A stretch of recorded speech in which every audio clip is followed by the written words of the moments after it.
siempre me interesa ver la impresión que ustedes tienen de los temas, que es lo que los hizo pensar, ver, conocer que no conocían. Pudieron ver el video, siempre me queda la duda si pueden ver el material, y por ahí después lo dejan y dicen, después veo todo junto, y no sé cómo se organizan ustedes. La idea es que lo pueden ir viendo día a día. Yo todo no lo terminé de ver, profe, no llegué. Sí leí lo que era la evolución histórica del sistema de salud argentino.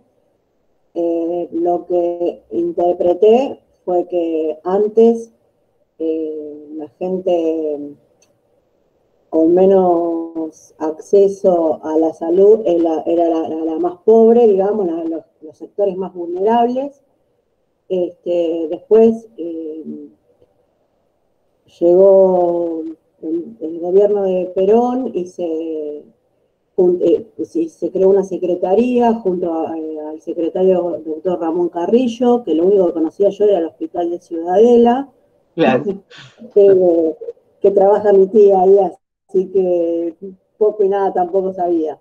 Y nada, después que bueno, que se crearon, que llegó como que llegó la salud pública a todos los rincones del país, se crearon hospitales, se inició esto de la salud preventiva y la promoción de la salud, porque antes era como que estos sectores vulnerables servían para que el trabajador esté para laburarle al rico y, y nada, como que esa persona tenía que estar apta para el trabajo, no importaba si gozaba o no de la plenitud de la salud, digamos, por lo que yo entendí. Se me mezclan las palabras que me quedaron ahí colgando, pero estudiar no lo estudié, pero fue más o menos lo que yo interpreté es esto. Después llegaron los militares, se volvió todo para atrás con Onganía, el derrocamiento de Perón, que volvió a como que el Estado no se hacía cargo o sea, no era la nación el que se hacía cargo de la salud pública, sino las provincias y los municipios, y ahí todo para atrás, el debate total de lo que era la salud pública de nuevo para atrás, y bueno, eso fue lo que yo, hasta ahí llego. Está muy bien, está muy bien. La idea de cuando yo les pregunto no es que me digan una lección, simplemente yo voy evaluando a ver, vieron cuando les presenté el contrato pedagógico que digo, yo voy evaluando a ver, van encaminados, se reperdieron en el medio, pero vas más o menos encaminada como, digamos, como es el relato de nuestro sistema. Por ahí faltan algunos condimentos en el medio que ahora vamos a aportar, pero más o menos, digamos, a grandes rasgos, porque es lo que vos interpretaste, cuando vamos a sumarle algunos conceptos más. Está muy bien. ¿Te resultó largo el video que me dijiste no lo terminaste de ver? Es uno de los más largos, además de una película que les hago ver, un documental. No me resultó largo, es que yo no le vi el tiempo, porque la verdad que hace un rato vine del dentista, me sacaron un disyuntor de la boca, y no, el fin de semana también aceleré con otras materias y Bien. nada. Bueno, les sugiero en general que lo vean, porque no sé cuánto les puede gustar escuchar a alguien hablar, pero es muy didáctico, Piña, cuando explica, y la verdad que hace un muy buen resumen, son 30 y pico de minutos, 33, 34 minutos, no me acuerdo cuánto dura, que valen la pena, sobre todo a los que no les gusta mucho leerlo en el texto, por lo menos de una parte de la historia hasta Perón, hasta el derrocamiento, es muy bueno, después no avanza sobre los años posteriores. Llega hasta el 50 y pico, 58, 50. Y después ya no sigue a la actualidad, pero si lo pueden mirar, se los sugiero. Si no, con lo que leen es también, ¿no? Pero siempre es una mirada un poco fragmentada también, les voy a decir. No lo dice en ningún momento, yo no conozco mucho de su posición política, pero evidentemente tiene como una afinidad hacia el peronismo, digamos, alguna admiración, porque también les puedo decir, leen otros autores, escuchan otras personas, y le van a encontrar a esto, digamos, muchas falencias, muchas fallas y cosas que no estuvieron bien desde alguna otra mirada. Pero bueno, esto es como todo, como nuestra historia en el país, ¿no? Desde que somos país, desde que somos nación, digamos, hay gente que está de un lado y hay gente que está del otro. Siempre traten de ir escuchando los dos lados para no entender que hay una verdad absoluta de esto, hagan la suya propia. pero es interesante. Aparte, la verdad que marca la diferencia la época del peronismo, porque vamos a hablar, y Carrillo puntualmente, ¿no? Es el que marca en la historia la diferencia, entonces está muy bien traerlo como un personaje central en nuestra salud pública. Bien, ¿alguien más que quiera comentar algo? Algo que le haya llamado la atención, a veces es algo, uy, leí esto, no tenía la menor idea, o escuché, o destaco esto que no sé, que le hayan llamado algo importante la atención. Lo que a mí me parece importante destacar, profe, sobre este señor Rafael Castillo es que, viste, en la parte de que se habla de que él... Ailén, Ramón Carrillo, no le cambiemos sí. a Rafael Castillo. Perdón. La parte que él, que en una parte de su vida él busca otro trabajo porque está muy mal la familia de él económicamente, y en ese hospital donde él va a trabajar empieza a leer las historias clínicas, digamos, de los soldados, y ve que son soldados en muy mala salud algunos, y que igualmente los iban a aceptar igual en esas condiciones para bueno, cumplir los servicios. Y nada, él como que no lo podía creer. Y también que él decía que como que veía que la salud pública estaba muy mal y la gente hacía obras de caridad, y como que él lo veía bien, pero que decía que cómo podía ser que nada, que algunas personas dependan de la caridad de otras personas. Claro, para pensar en sostener la salud de la población suena como a poco, ¿no? A poco y injusto, ¿no? Porque depender del otro cuando, digamos, y esta mirada, esto que por ahí, como vos decís, Ailén, hay un montón de gente que debe haber visto esas historias y no le llamó la atención, pero a Carrillo, con su mirada social, le llamaba la atención de estas cosas. De hecho, es lo que empieza a gestar su idea de cómo hay que, digamos, que ayudar a la población, no solamente a través de servicios de salud, sino en condiciones de vida, ¿no? Y acá volvemos a enlazar la idea del derecho a la salud. ¿Se acuerdan que dijimos, no es solamente tener un buen hospital, también es marcarles condiciones de vida para que la gente no enferme? Y esto, digamos, yo se los dije que el derecho a la salud viene después de 1960 y largos. Esto Ramón Carrillo lo pensó en los años 40, ¿sí? O sea, que todo un visionario. Tampoco era que venía de un frasco, digamos, estaba sumamente formado, se había formado en otros países con otra mirada. Piensen que en Europa ya venían con la idea del desarrollo de la salud pública demandada en algún momento por la revolución industrial para tener trabajadores sanos. Nunca es desde la bondad que se logra, ¿no? Pero, digamos, esto lo sabía Carrillo, por eso miraba un poco hacia adentro de la Argentina y veía que acá estamos como años luz de darle un derecho a la salud como lo plantean en otros lugares, ¿no? Bien, gracias, Ailén. Gracias, Dulce, también por participar. ¿Alguien más quiere decir algo sobre lo que leyó, vio? Profe, a mí lo único que me llamó, o sea, todo fue bastante interesante porque ver cómo fue el gran cambio desde que apareció Perón y después cómo lo volvieron a arruinar y todo, pero lo que me llamó la atención fue cómo se ideaban para de a poco empezar a controlar o por así decirlo, que la población, más en específico los nenes, cuando empezaron a hacer torneos de fútbol y les hacían la ficha médica, me llamó la atención eso, cómo se las ideaban para que la sociedad de a poco empiece a llamarle la atención también, cuidarse y protegerse de las enfermedades en vez de ir ya enfermo al hospital. En los mecanismos que implementaban, sí, digamos, como bastante innovadores para el momento. Sí, es interesante. De hecho, se mantiene, el peronismo siempre tiende a estas cuestiones un poco sociales. Lo que pasa es que en ese momento se los tomaban como más en serio, ahora queda como un poco desdibujado. A mí bueno, esto es una mirada personal, pero me parece que hoy, teniendo los mismos mecanismos, queda como corto, queda pobre, queda como insuficiente para resolver la situación tan grave de pobreza que tenemos en la Argentina. Pero la asignación universal por hijo tiene el mismo mecanismo, en este sentido que mencionó Lara, porque si vos querés cobrar la asignación tenés que tener chequeo médico, tenés que tener el niño escolarizado, tenés que tener las vacunas al día. O sea, hay algo de este mecanismo que alguna vez pensó Perón y Evita en su momento, que siempre lo van trasladando los gobiernos peronistas, justicialistas, pero las realidades son mucho más complejas que en los 40, ¿no? El país es mucho más pobre que en el 40, eso también es algo que hay que mencionar. No es el mismo país de los años 40 donde había dinero, el país tenía dinero por lo que exportaba, por lo que producía. Ahora el país no tiene dinero, digamos, no tiene esa cantidad de dinero, es mucho más pobre, mucho más endeudado. En ese momento no tienen la relación con el Fondo Monetario como la tienen ahora.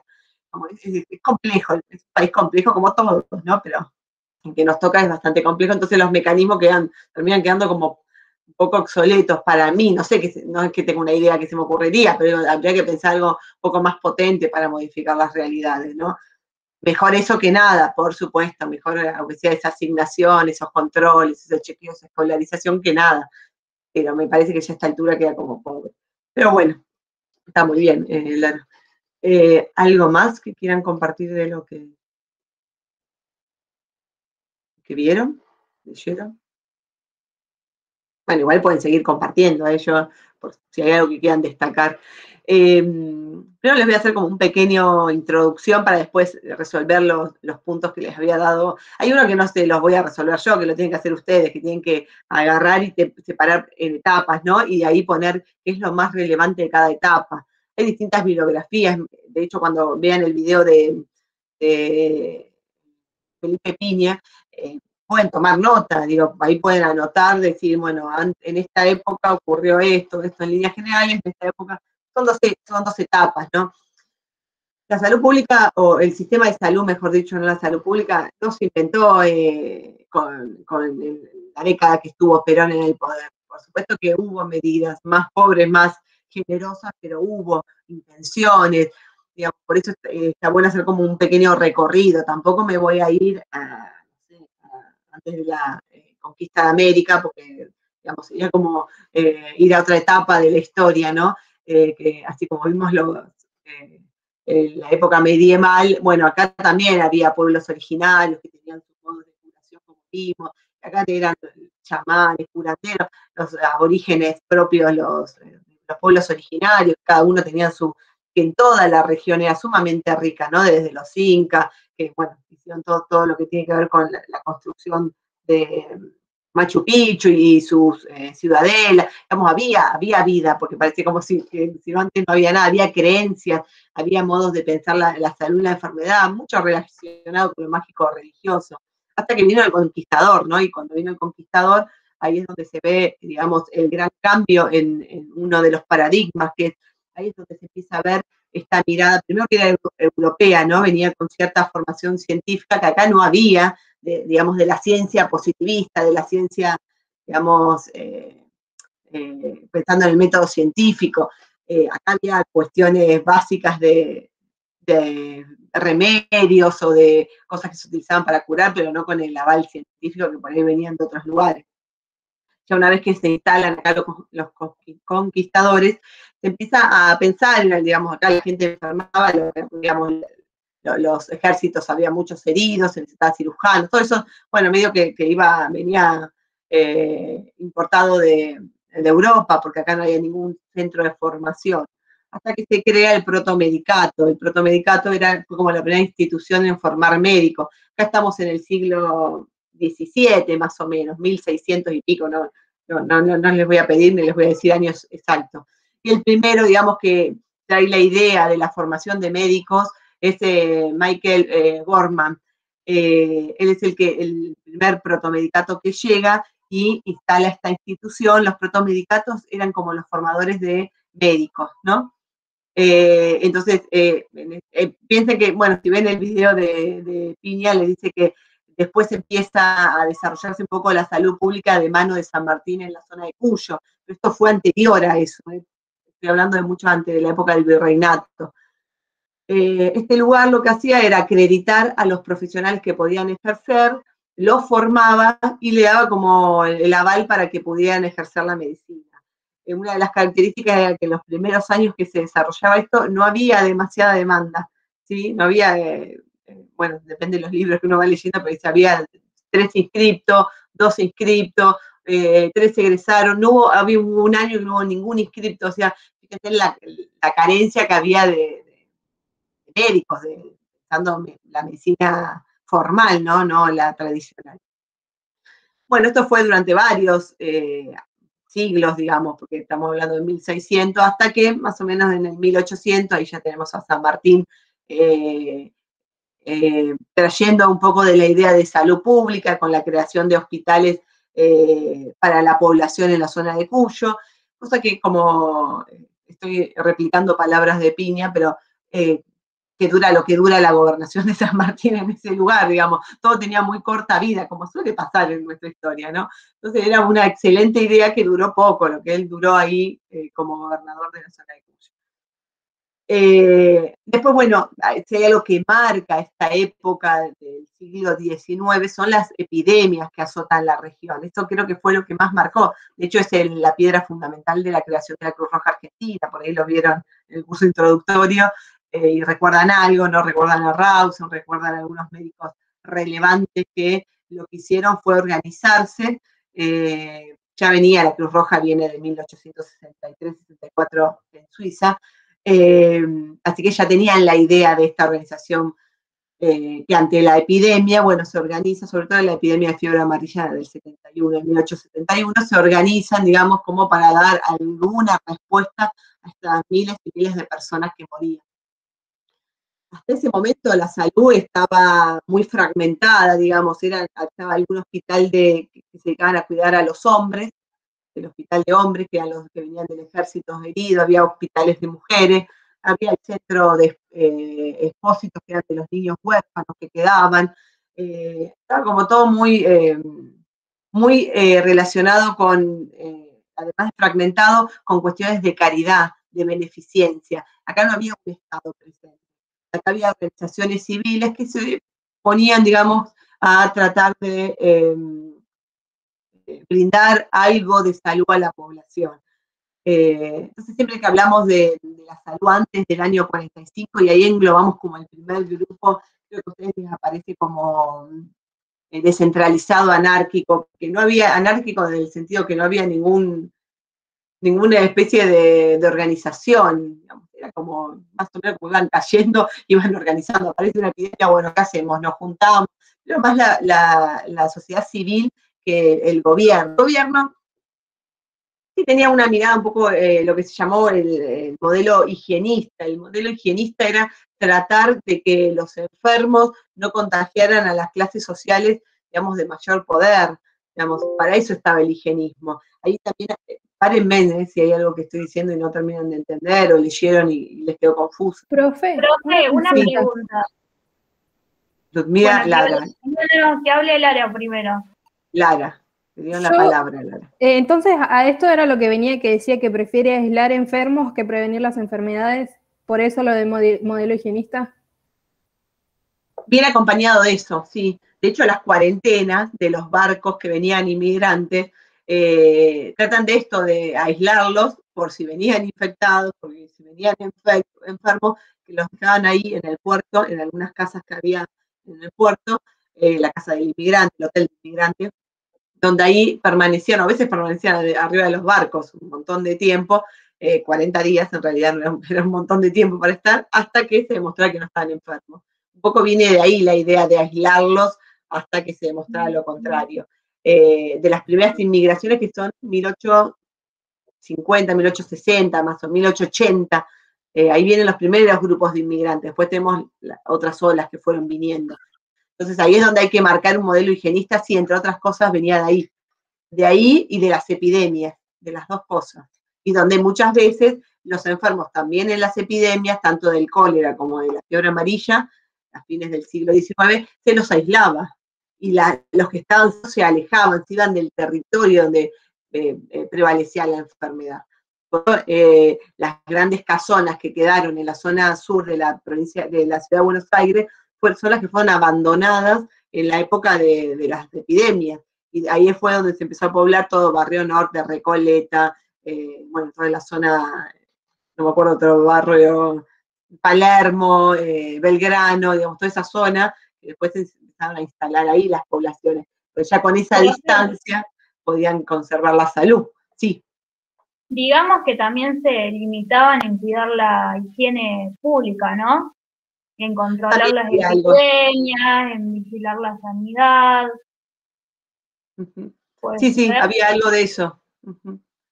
La higiene de frontera o la medicina de frontera, no me acuerdo cómo le llamaban, que también era como tratar de ciertos controles, pero eran muy mínimos, eran la verdad. Y ¿saben qué es lo que tiene por eso Piña en un momento del video les dice que el higienismo viene del positivismo, y el positivismo de esta mirada muy sesgada de la enfermedad?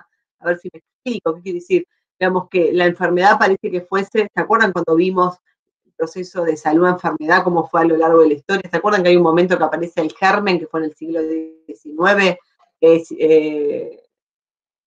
Siglo XVIII, final del siglo XVIII, siglo XIX se termina de desarrollar la idea de esto de Pasteur, de Koch, que descubren los bacilos. Esta idea es absolutamente positivista, y lo que termina de desarrollar es que la gente se enferma por un determinado microorganismo, lo cual, esto es lo que empieza a ver diferente, que ya lo veía San Martín cuando pensó ese modelo en la zona de Mendoza. Es esto, la gente no enferma solo de un microorganismo, la gente enferma de las condiciones sociales en las que vive, ¿sí? Esto es muy importante porque es la mirada social de la medicina. Si no me quedo con la mirada biologicista o higienista o positivista, con el nombre que le quieran poner, donde yo creo que la enfermedad la trae un germen. Por eso el aislamiento, yo me aseguro que la persona esté sana de algún germen, pero por ahí desarrolla desnutrición, desarrolla otro tipo de enfermedades que tienen que ver con condiciones sociales. ¿Sí? ¿Se entiende? Sí. Bueno. Algo más que les quería decir de esta época. Bueno, hasta después, bueno, sumado a esto, cuestiones más políticas que otra cosa, pero empieza la clase política argentina, siempre, la clase política y la clase alta, digamos, estuvieron íntimamente relacionadas. Y siempre la clase política defendió mucho los intereses de los que más tienen. Por ahí les suena esto, que no se modificó a lo largo de la historia. Hay como vaivenes, hay momentos que le llaman más progresista y ven más los derechos de las personas, y hay veces que claramente defienden intereses de la gente con más capital, más poder. Bueno, la época de los primeros años del 1900, hasta que llegó el derrocamiento de Irigoyen, toda la época muy complicada a nivel nacional y mundial, era la famosa oligarquía, digamos, los famosos dueños de campo, los que tenían doble apellido, los que manejaban el poder, digamos, toda esa población era la que se dedicaba con la ayuda, digamos, como la caridad, ayudar a aquellas personas que, digamos, tenían más desfavorable la cuestión de la salud, pero quedaba muy limitada a estas acciones de beneficencia, ¿no? Había un plan, un sistema de salud implementado, pensado. Fíjense que actuaba ante contingencias, como puede ser una epidemia, un desastre natural, o si lo dejaban estas organizaciones y que organicen hospitales y orfanatos y que se dediquen un poco a ayudar. Era muy pobre el sistema de salud argentino desde el Estado. Ahí surgen. Acá en este modelo también aparece lo que vendría a ser la policía médica, ¿no? Que ya lo habíamos visto, que era lo que clasificaba las enfermedades de infectocontagiosas y epidemias de las que son sociales, de trabajo, ¿no? Sí, lo que pasa es que cuando lo vimos originalmente lo habíamos visto en Europa, en Inglaterra, claro, en Alemania. Por eso, esto ya es Argentina. Claro, y fíjate que primero que llega unos años después, y no tanto pensando en la producción industrial, como sí fue la revolución industrial. Acá nunca hubo, por lo menos no en ese momento de la historia, un desarrollo de la industria. Era un país agroexportador, era el famoso granero del mundo, digamos. La plata venía desde ahí, desde el campo, venía de las vacas, de las cosechas. Entonces, en realidad, no tenía la misma característica de policía que sanitaria o médica que se hablaba en Europa, que querían controles sobre las condiciones de vida de los trabajadores. Acá no les interesaba, honestamente, no les interesaba, y ahí es un poco en el video que les cuenta que una de las cosas que se destacan es cuando ponen el servicio militar obligatorio, no me acuerdo en qué año, creo que era a principios del 1900, que no es esa fecha, era más o menos por ahí, y lo que hacen es como un control sobre quiénes están en condiciones físicas de ingresar, y ahí fue como el primer impacto que ven, que la población no está en condiciones, que están por debajo de la línea de desnutrición, digamos, de alimentación, de masa corporal, enfermos con enfermedades preexistentes, digamos, y ahí es donde un poco ven esta población que está empobrecida, pero recontra empobrecida, digamos, y por ahí, esto está, no me acuerdo si lo hablé con ustedes, por ahí no lo hablé con ustedes, pero ahí es donde se ve la diferencia entre crecimiento y desarrollo de una sociedad. Crecimiento generalmente se asocia con números económicos. Era un país rico Argentina. Tenía, digamos, tenía plata, el Estado tenía plata, un grupo de personas, pero no había desarrollo social en ese momento. La población, ese dinero no llegaba a la población, se centraba en pocas personas. Entonces, a veces esto es lo que se ve, no era un país que no tuviera dinero, que es en definitiva el dinero que terminó un poco heredando después Perón, y sí lo volcó a la población. Por eso hay que reconocerle a Perón que se le puede decir muchas cosas, pero la verdad que el mismo dinero que otros los centraban y los que más tenían, él los volcó a la gente. Y esto no creo que muchos lo puedan discutir. Después del modo, sí robó, sí persiguió, digamos, eso no me voy a meter porque es otra historia, estamos hablando de la salud, digamos, no voy a decir que todo fue positivo, pero en esto es muy poco lo que se puede refutar, porque digamos, los hospitales están hechos, la calidad de hospitales se ven, digamos, y todo lo que, cualquier persona que haya vivido, por ahí tiene algún abuelo, alguien alguna vez que escuchó, les va a contar maravillas de la época, sobre todo si eran gente de pocos recursos, lograron un montón de cosas. Entonces, bueno, esto es como una gran diferencia entre un país rico, pero que concentra el dinero en muy pocos, y un país que tiene capitales y trata de distribuirlo entre las personas.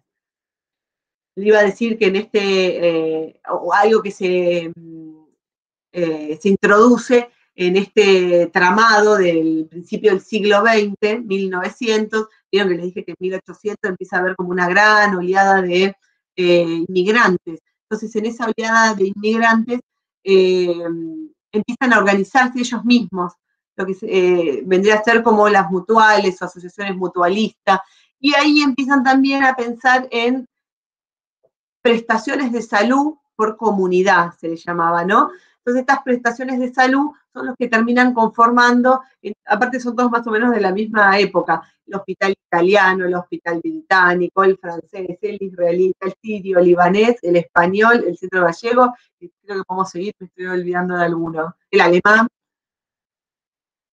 y no sé si hay algún otro más por ahí, pero fíjense que todos están como nucleados por nacionalidad. No tenían las características de hospitales que no a todos les fue de la misma manera de bien, la mayoría fracasó al día de hoy, creo que el italiano, el alemán y el británico son los que quedan así como mejor puestos en el sistema. Pero bueno, en ese momento de una respuesta, las asociaciones mutualistas dan respuestas, digamos, a cuestiones de trabajo, se organizaban para conseguir trabajo, para la parte recreativa, para reproducir algunas cuestiones rituales de algunos países. Y bueno, ahí fue cuando se empieza a pensar esto en la asistencia médica también que podían brindar. Entonces ahí ya tenemos otro modelo de asistencia, pero a ver, yo les pregunto, ¿se ve el Estado en algo de esto?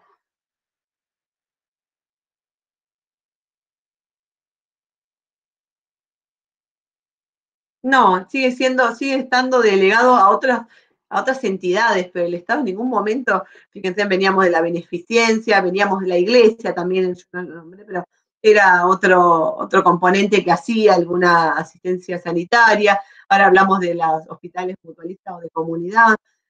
El Estado seguiría brillando por su ausencia, solamente abocado a cuestiones muy puntuales, como esto, epidemias, desastres, catástrofes, higiene de frontera, y alguna otra cuestión que pueda ser ahí, pero no mucho más. Por eso se dice que está descentralizado porque no concentra el poder de decisión, ni de gestión, ni de administración en ningún lado. Y se llama subsidiario, sí. Una de las preguntas era por qué era subsidiario. No sé si contestársela ahora o contestársela un poco más avanzando. Sí. ¿Puede repetirlo de por qué descentralizado? Descentralizado porque no concentra el poder de decisión, de gestión, ni de administración, ni de asistencia en ningún, no lo concentra ese poder, sino que lo delega, digamos, en otras instituciones. Lo tenía acá.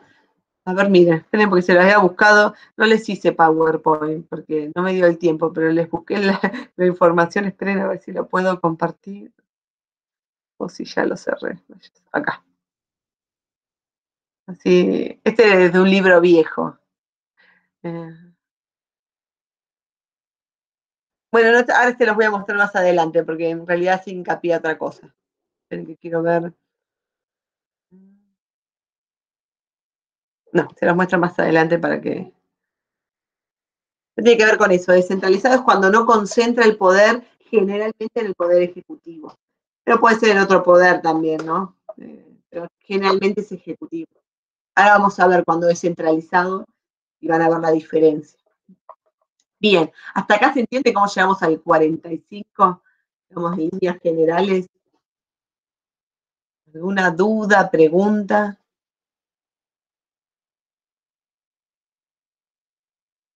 ¿No? Profe, una pregunta. Sí. Ya lo dijiste 2 veces, pero cuando no concentraba el poder de gestión, asistencia y qué cosas más, era... Es cuando no concentra el poder ni de gestión, administración, asistencia, digamos, ningún poder. Digamos, no se dedica a pensar en nada, ni cómo lo voy a administrar, ni cómo lo voy a gestionar, ni cómo Lo delegan otros. Lo delegan otros. Claro, en este caso, bueno, ya identificamos varios actores. Y también estaba la posibilidad de las entidades privadas, en el sentido de consultorios médicos privados también, por supuesto, ya en ese momento la formación médica. Esto yo no se los mencioné, pero el protomedicato funciona hasta que se establece la Universidad de Buenos Aires, no me acuerdo la fecha, pero era por el 1820, más o menos por ahí. Hace poco cumplió aniversarios. Bueno, no me acuerdo exactamente cuándo, pero cuando se creó la Universidad de Buenos Aires deja de funcionar el protomedicato porque concentra la formación de médicos. ¿Sí? Después, una vez que digamos que hay camadas de médicos recibidos, donde sí ya empieza a haber un interés mucho más fuerte, bueno, los consultorios privados podrían funcionar perfectamente. Entonces, era otro modo de prestación de salud que no tenía que ver con el Estado, por supuesto, sino que era una entidad privada. Bien, creen que estaba chusmeando a ver si les dije toda la información que les tenía que decir. Me parece las amplío un poco más. Bueno, acá esto es un poco lo que decía Lara, si esto del aislamiento. Y hay algo que acá les dice y que les quiero marcar puntualmente, era el tema de la no prevención. Por eso yo les digo, actúan ante contingencia. ¿Qué quiere decir contingencia? Ante algo súbito que aparecía, sea una enfermedad, sea un desastre natural. Digamos, no había plan sistemático pensando la salud va para este lado, ¿no? Piensen que ya había algunas vacunas, porque la vacuna de la viruela es previa, es del 1700, si no me equivoco, no me acuerdo del año, pero digamos, ya existían vacunas. Acá no hay ningún estado que está diciendo que está proveyendo vacunas, digamos, hay como cosas que el Estado en la prevención, nada, detectaba algún problema y trataba de resolverlo. Sin ir más lejos, teníamos los hospitales que atendían a hombres y estaban pensando en las guerras, en la guerra del Paraguay, en las guerras internas que tenían, y atendía ante la necesidad de los soldados heridos. Seguimos sin pensar en un plan sistemático a futuro. Digamos, todo era en el momento, lo que iba surgiendo, bueno, se reforzaba. De todas estas epidemias quedaban niños huérfanos, quedaban orfanatos, digamos, pero nada era diagramado, digamos, con cierto proyecto a largo plazo. Digamos, todo era muy en el momento, muy cortoplacista, digamos. Y esto fue algo que, y lo otro que caracteriza este periodo es la no intervención del Estado, este Estado subsidiario, ¿sí? Bien. Bueno, esto ocurre hasta que asume Perón en el poder, digamos. Igual cuando uno ve la historia un poco de Perón es como, de base parece como contradictoria, porque en realidad viene de la derecha. Si uno piensa un militar, no me imagino un militar progresista, por lo menos. digamos, pensando con un pensamiento más desde el lado de izquierda, comunista, social. Es extraño, digamos, el origen, por lo menos, que haya sido militar y que haya tenido esta mirada, pero bueno, la tuvo. No sé bien en dónde se forja este costado social de Perón, pero a pesar de venir de una formación militar, él empieza a pensar distinto cómo es el rol del Estado, ¿sí? Él se encuentra con un país que está mucho más sólido, digamos, como yo les decía, no era un país empobrecido, de hecho estaba fortalecido porque venimos de una posguerra, ¿no? No acá, digamos, venía en el mundo, venía de una posguerra, entonces el mundo está empobrecido. La Argentina, que no había participado más que lateralmente, ayudando a algunos con algunos recursos, nunca fue a luchar la Segunda Guerra Mundial, entonces tenía, digamos, no es un país devastado por una guerra. Entonces, lo que tenía era mucha materia prima, de lo cual eso también le sirve al gobierno de Perón para seguir sumando, digamos, ganancias y permitiendo hacer las obras que posteriormente hace. El personaje central, sin duda, en la salud pública de Perón es Ramón Carrillo. Es un personaje que ahora uno la escucha mucho más por ahí, como decía, creo que Luis era que decía que lo conocía por el hospital nomás de Ciudadela. Tiene un centro de salud, creo, no sé, tiene poquitas cosas. Pero cuando fue en el 2006, creo que se conmemoraron los 100 años de nacimiento de Ramón Carrillo. Ahí se hizo todo un año de rememoración de su obra. La verdad que es un personaje, no es el único sanitarista, digamos, esto tampoco lo vamos a centrar, digamos. Si uno ve el video de Felipe Piña, no los voy a nombrar, pero hay muchos que comenzaron con una medicina social antes. Y una de las principales que destaca, y lo voy a decir porque estamos hablando de mujeres que les costó el doble destacarse en lo que es la medicina social, es Cecilia Grierson, que tiene la escuela de enfermería en Ciudad de Buenos Aires, que lleva ese nombre, porque fue la primera médica. ¿Cómo se llama el nombre? Me sale Moró de Justo, pero de Justo es el marido. Alicia Moró, también fue una médica con mirada socialista. Después tenemos a Chagas, después tenemos a Salvador Massa, y en el medio, bueno, tendremos algunos otros más que están escapando. Digamos, hay muchos sanitaristas que se destacan. Lo que pasa es que por ahí no todos llegaron a la gestión pública en el momento que lo hizo Carrillo. Carrillo llegó a un modelo de país donde lo social se empieza a destacar más allá de la salud pública, en educación, en trabajo, en producción. Entonces ahí es donde la salud pública, en medio de un contexto favorable de un Estado benefactor, logra, digamos, esto de lucirse, digamos, de poder implementarse. Lo primero que hace Carrillo cuando asume, bueno, hago un resumen de la vida de Carrillo muy, muy pequeño, pero porque vale la pena pensar que es alguien que le costó todo mucho en la vida, no venía de una clase social acomodada, no venía de doble apellido, venía de Santiago del Estero, creo eran 11 hermanos o por ahí, eran unos cuantos. Él logra estudiar, tampoco era una familia pobre, pero digamos, era una familia clase media, podría ser que en algún momento tuvieron dificultades económicas. Él logra estudiar, logra venir a Buenos Aires, logra recibirse de médico. Eso también está algo llamativo de su formación, que él es neurólogo y es neurocirujano, él se destaca por eso, y no solo se destaca, es muy bueno. Logra becas, logra formarse en Europa, ganar becas, le proponen trabajos en otros países, los cuales él rechaza porque vuelve a la Argentina llamado por Perón, que lo había conocido en el hospital militar donde él también trabajaba, y en algún momento charlaron sobre sus propuestas y su mirada sobre la salud. ¿Y por qué me marco esto? Porque a mí me llama la atención que ya se los van a encontrar en el camino, los neurocirujanos son como muy abocados a cuestiones muy específicas.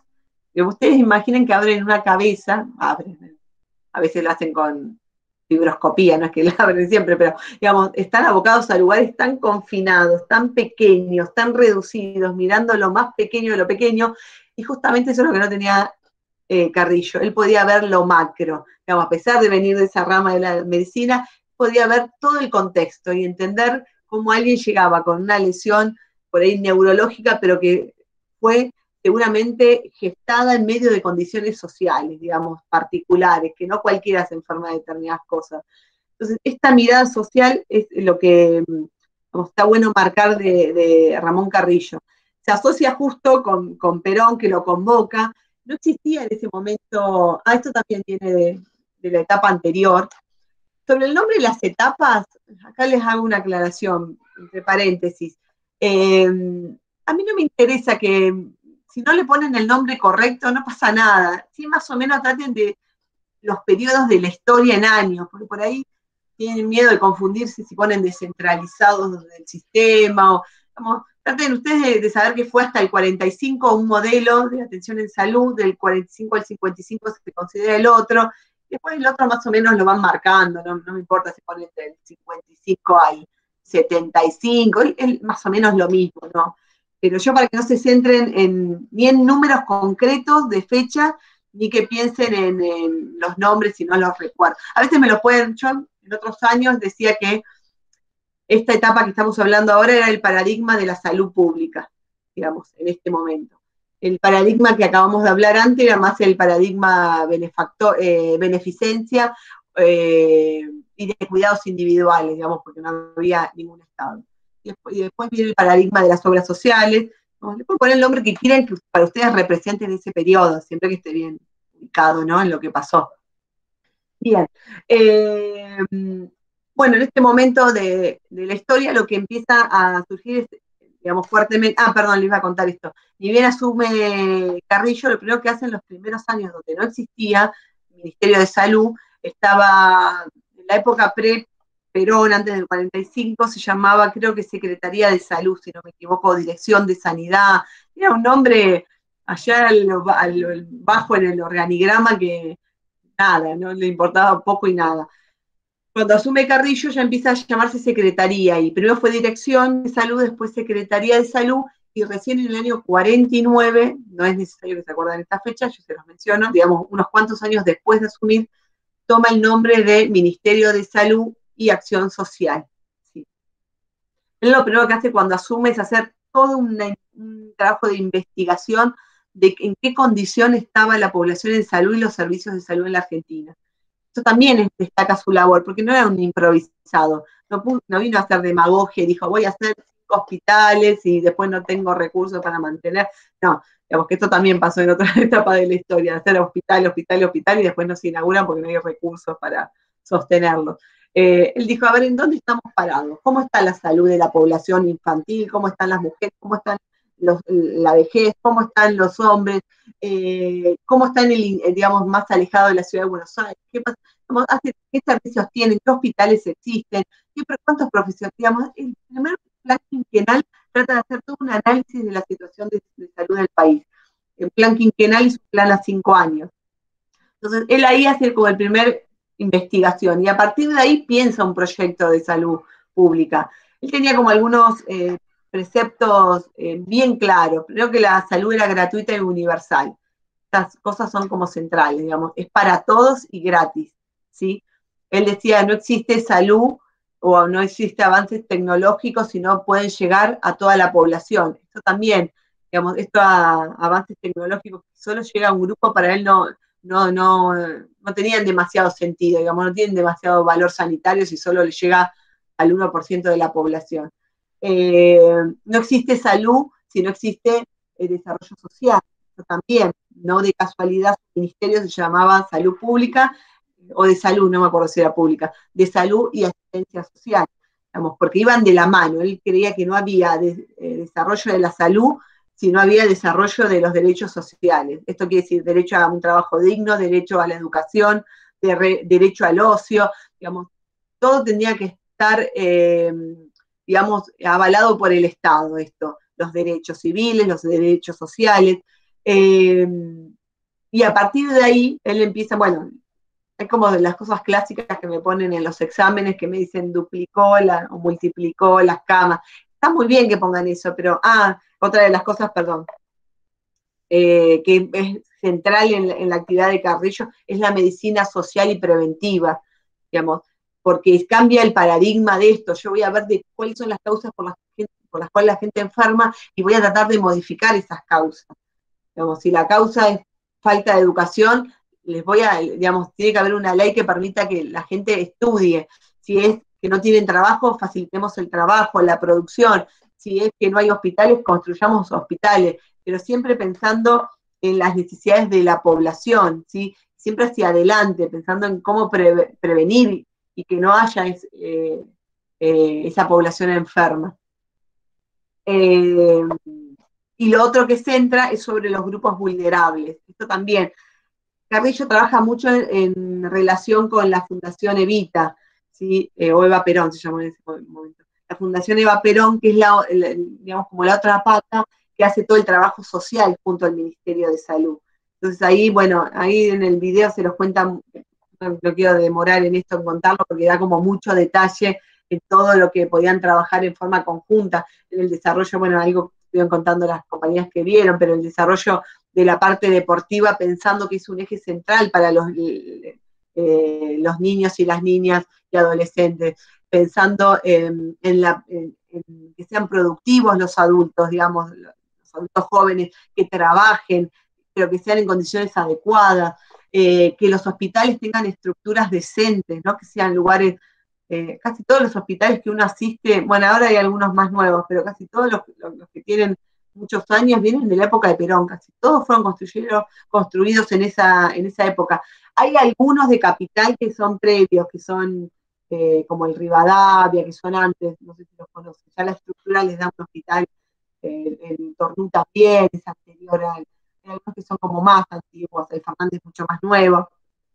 Pero todos esos hospitales fueron pensados en ese momento digamos, pensando en la calidad de atención.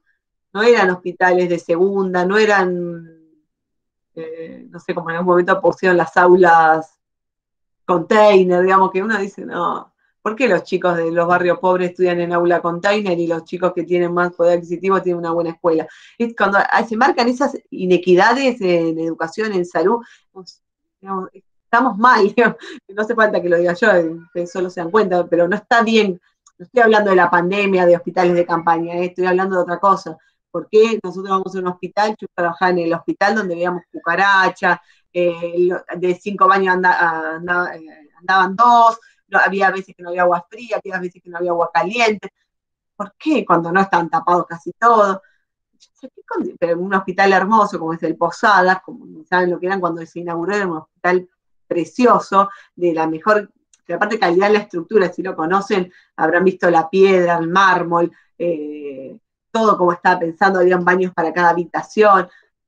Y la desidia de los gobiernos posteriores, de todos los gobiernos, dejaron caer este sistema que Carrillo, junto con Perón y con Evita, también pensaron en la calidad en la atención. Estos eran los hospitales de los pobres. No eran centros de salud que a veces no tienen recursos. Entonces, es interesante ver esta mirada sobre la salud, de calidad. ¿Se acuerdan lo que hablábamos hace un par de clases? El derecho a la salud, decíamos que tenía que ser de calidad. En un momento lo cuenta Piña mucha gente digamos, de altos recursos económicos se terminaba atendiendo en el hospital público porque era tan lindo los consultorios externos.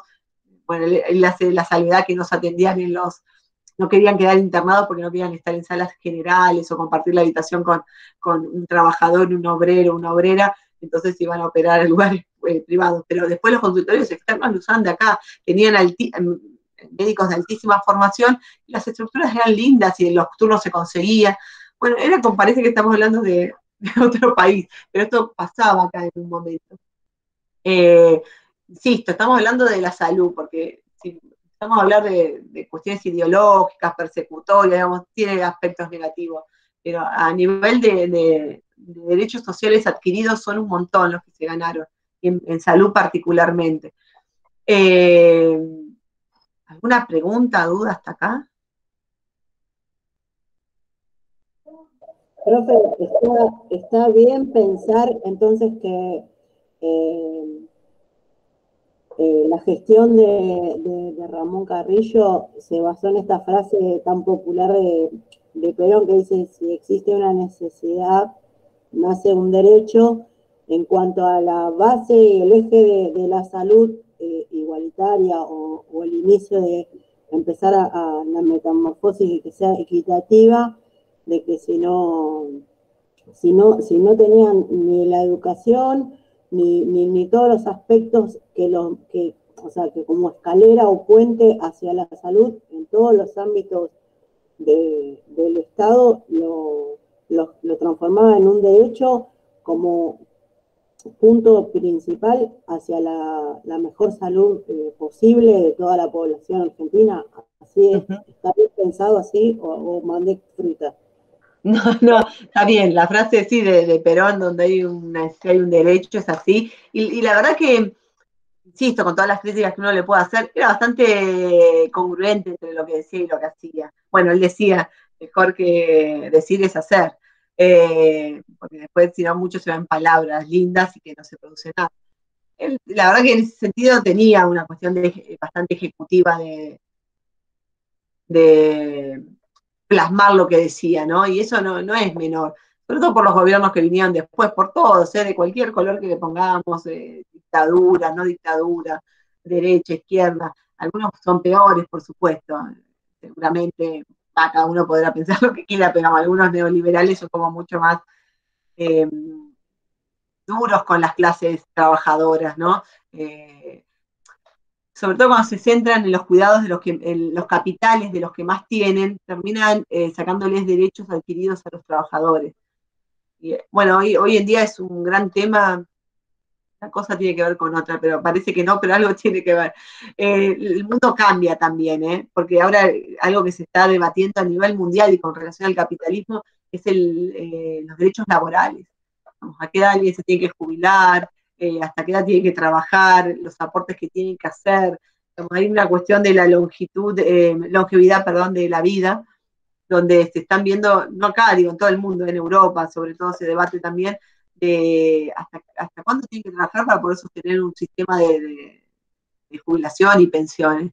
Hay cosas que van cambiando, esto no se planteaba, pero en su momento porque la gente no vivía tanto. De hecho, no existía la cuestión de la jubilación, ¿no? Esto vino formalmente, se plasmó después la idea de PAM y de los servicios sanitarios a los adultos mayores. Pero digo, las sociedades van cambiando y tienen que repensar algunas cuestiones de derecho, ¿no? Casi siempre, digamos, el que terminó ganando en la disputa fue el capitalismo, cuando uno ve la Guerra Fría, el comunismo cuando estuvo como un resplendor en alguna época con la Unión Soviética, con Cuba y con otros países, con Checoslovaquia. Como en algún momento pero caducó antes que el capitalismo, y el capitalismo lo que hace es como reinventarse, y nosotros siempre quedamos como al margen de esos derechos que en otros países se van adquiriendo, porque tienen más poder adquisitivo, porque tienen una mentalidad diferente a la nuestra. La verdad que no sé si ustedes habrán, bueno, después cuando veamos sistemas de salud en otros países van a ver cómo uno se sorprende cómo se sostienen algunos sistemas de salud en otros países, y uno dice, ¿por qué acá no se puede lograr algo? No somos un país empobrecido, no somos un país pobre, tenemos muchos recursos. Digamos, no por menospreciar a Bolivia, pero uno puede decir, Bolivia no tiene ni salida al mar, entonces puede ser que le cueste mucho más. Nosotros tenemos costa por todos lados, tenemos todos los climas, tenemos población, tenemos territorio, pero tiene que ver con la idiosincrasia del país, la verdad. Es muy, muy difícil, y como vamos marcando cada vez más diferencias, muy difícil que llegamos a hacer otros, no digo invitarlos en todo, pero algunas cosas positivas que tienen, sí. Bueno, me fui un poco de las ramas, perdón. Pero estaba muy bien lo que decía Dulce, tiene que ver con eso. Bien, estas son como las ideas centrales. Esperen que quiero ver si les dije todo, porque creo que quede por fuera algo importante. Bueno, esto de lo que se construyen hospitales. Quiero decir, no me pongan en un examen, se construye, se multiplican las... Hay tres cosas que me ponen siempre de la época de Perón, que no es que sean menores, pero no son las más relevantes. Me gustaría que puedan elaborar una idea un poco más completa. Me ponen que hicieron más hospitales, ese es el primer ítem, me ponen creación de hospitales, segundo ítem de centros de salud, como si fuese otra cosa separada, lo mismo, hospitales, centros de salud, centros sanitarios, es lo mismo. Duplicaron las camas, y sí, generalmente cuando se hacen más hospitales se duplican las camas. Todo esto entra como dentro de la misma idea de la construcción. Y erradicó el paludismo, que no es menor, ¿sí? Controló las enfermedades venéreas, no es menor. La desnutrición infantil la redujo a la mitad. son cosas súper importantes, pero cuando yo les pido como que plasmen la idea de cómo miraba la salud Perón en la época de Perón, Carrillo, traten de ampliar un poco más, no puede faltar medicina social y preventiva, abocación a grupos vulnerables, la relación entre salud, producción y desarrollo social. Estas ideas son como centrales, porque si no queda como se pusieron a construir hospitales. No se pusieron a construir solo hospitales, porque si no sería muy pobre la idea de pensar que lo único que hicieron fueron construir hospitales. No, pensaron un sistema de salud a futuro, a largo plazo. Entonces traten de ser como un poco más abarcativo y no centrarse solo en la cuestión edilicia. Profe. Sí.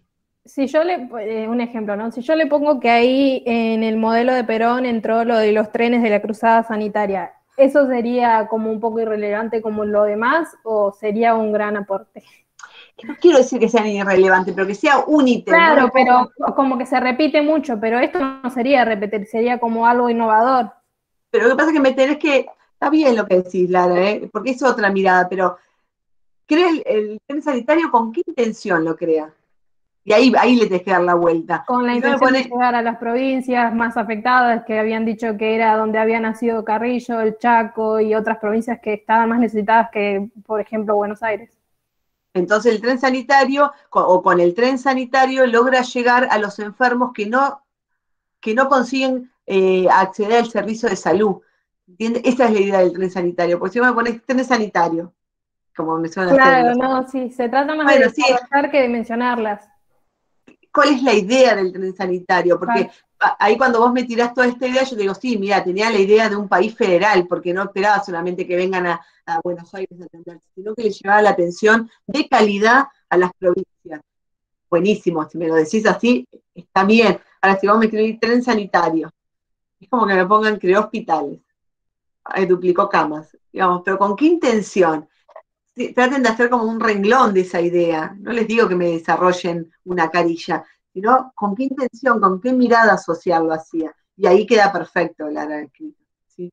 Profe, una pregunta. Yo lo que no entendí de una de las políticas de Ramón Carrillo era que dividía por zonas, planificando en cada una tipo de atención. Por ejemplo, que él erradicó lo que vendría a ser la papilitis aguda, entonces dividía, por ejemplo, la zona, un ejemplo así, la zona oeste, esta zona tiene gran cantidad de tal enfermedad, entonces las dividía por enfermedades y así. Él era muy estratega en general, y además de muy estudioso, muy aplicado. Entonces él tenía como, por eso empecé diciendo que hacía esto del plan quinquenal, porque él trataba como de, digamos, no son todos iguales, no son todas las regiones iguales, las necesidades son diferentes según la región. Entonces él miraba esto, cada región tenía necesidades particulares, y sobre esas necesidades trabajaba. Por ejemplo, el Chagas tiene que ver con lo habitacional en una zona Chaco, Santiago del Estero, en Formosa, pero no es parte de la Patagonia, porque la bichuca no vive con el frío. Entonces, y las construcciones del sur no son de paja y barro, son de piedra, por lo general, o son en general, digo, de otros materiales. Entonces, él veía ahí como la singularidad de cada región y sobre eso generaba medidas o acciones. Y entonces también eso es importante. No era que era un plan para todos, era un plan pensado para cada región y para cada necesidad. ¿Sí? De hecho, hay una frase que también ahora me hiciste acordar, que él dice que lo de los hospitales se tienen que hacer en función de las necesidades de la población. Esto, no puedo tener un hospital general. Si en alguna población es necesario tener un materno infantil, se tendrá un materno infantil. Si en otro tendré que tener una de enfermedades respiratorias, tendré que hacer sobre eso. Entonces, siempre en los hospitales se tienen que pensar en función de las necesidades de la población. Otra cosa que hacía Carrillo, que se hacía, bueno, no de casualidad, era una gestión centralizadora, porque todo pasa, ahí vamos acotando algunos términos, centralizadora porque todo pasaba por, digamos, por su escritorio, por el poder del Ministerio de Salud, ¿sí? De la Nación, que él era el poder ejecutivo del ministerio, entonces todo pasaba por él no descentraliza, él centraliza Ojo, centraliza la cuestión ejecutiva de decisiones. Sí descentraliza un poco en el sentido de que a cada región le da como la particularidad de esto que estabas diciendo vos, Lara, pero todo se centra, todo pasaba en sus decisiones por él, lo cual es bastante agotador y es poco pragmático a veces, pero bueno, él era una persona se ve bastante obsesiva con su trabajo, entonces quería como seguir cada cosa que se esté ejecutando correctamente y que se tomen las decisiones correctas según su mirada. Y lo que le iba a contar era que cuando él planificaba un hospital y daba para a una empresa hacer el hospital, él hacía todo un seguimiento y le pedía que se comprometa para la entrega, no sé, se entrega el hospital el 20 de mayo del 2021. Si para esa fecha no estaba entregado, lo que ocurría era que empezaba a cobrarle a la empresa constructora por cada día una multa. Uno puede ver acá hospitales que están a medio hacer desde hace un montón. También hay otra realidad, a veces los constructores paran de construir porque el Estado no le paga, es como la otra cara de la moneda, esto también puede ocurrir, digamos, si no se les paga, no sigue la gente trabajando. Pero bueno, este era un Estado, como yo les digo, era un Estado que tenía su dinero, entonces como ponía la plata, tenían que cumplir con lo que habían pautado, si lo iban a entregar ese día se debía de entregar. Bueno, así de, digamos, de meticuloso era con su trabajo en conocer, además tenía la capacidad de conocer el interior del país, porque él venía de ahí, no era una realidad que le era ajena, él venía de esos lugares. Entonces, bueno, tenía la capacidad de identificar las necesidades de cada lugar, de cada región. ¿Alguna pregunta sobre esto? Yo voy a chequear si les dije todo. Bueno, esto de que se crea el ministerio también es importante, ¿no? Profe, hay un año, o sea, sí, debe ser. ¿En qué año fue que se creó el ministerio? Porque primero se creó la secretaría y después el ministerio. ¿Lo dice en el texto? Porque creo que no lo anoté. Tengo en 1949, si no me falla la memoria. Listo. Sí, aparece en el texto, 1949. Porque yo anoté 1946, 1949, pero no anoté en específico cuál era cuál. Qué cosa rara que estoy haciendo con el texto. Bueno, quería ver si me olvidaba de algo y lo moví todo. ¿Qué quiero ver? Acá tengo el apunte que usamos siempre. Profe, una pregunta. Sí. También en todo este concepto, además de lo que usted dice que hay que agregar, ¿no? Sí. Se puede agregar también lo que es la medicina asistencial, la medicina sanitaria y la medicina social respecto a todo esto que venimos hablando. Sí.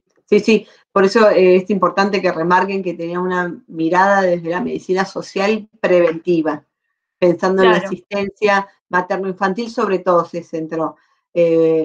Porque, bueno, esto lo cuenta también, no quiero reproducir algo que dice Piña porque lo dice él, pero él decía, cuando se vio el mal estado de los jóvenes, adultos, hombres, digamos, que eran supuestamente la clase más cuidada porque eran los trabajadores, pensaron cómo deben estar las mujeres y los niños, que no son trabajadores, que no son productivos. Entonces, bueno, ahí se piensan que los niños y las mujeres y los adultos mayores son una población vulnerable porque nadie las miraba. Si a los otros que son los productivos estaban en tan malas condiciones en algunos lugares del país, imagínense el resto de los grupos, ¿no?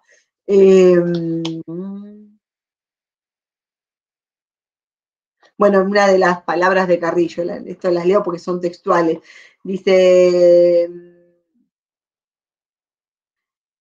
la política sanitaria la pensó como una asistencia individual y familiar, eficiente, continua y completa, con gratitud para la población que la necesite, con libre elección del médico por el paciente. Esto también, esto de pensar que sea completa, continua, digamos, que no tenga que, digamos, me dan hasta acá, pero no, el centro de salud solo le va a resolver esto, no, en el hospital no hay esto, no. Esto, que tenga coherencia, digamos, lo que no consigo en el primer nivel lo puedo conseguir en el segundo, pero el Estado está pensado también para la gente que lo quería usar, ¿no? No era que necesariamente lo tenían que consumir todos. Si alguien quería un consultorio privado, por supuesto que podía ir. Y acá en este texto, esto no se lo sugería porque está muy desprolijo, es un texto muy viejo, pero hay 3 principios básicos que dicen de Carrillo, yo se los leo. dice, algunos se los dije, sí, medio parafraseando a Carrillo, todos los hombres tienen igual derecho a la vida y a la sanidad. Bueno, acá habla de la igualdad que ya mencionamos antes. No puede haber políticas sanitarias sin políticas sociales. Esto es fundamental dentro del criterio que tiene Carrillo. De nada sirven las conquistas de la tecnología médica si esta no puede llegar al pueblo por medio de los dispositivos adecuados. Bueno, lo que les decía antes. Y todo lo demás ya lo hablamos.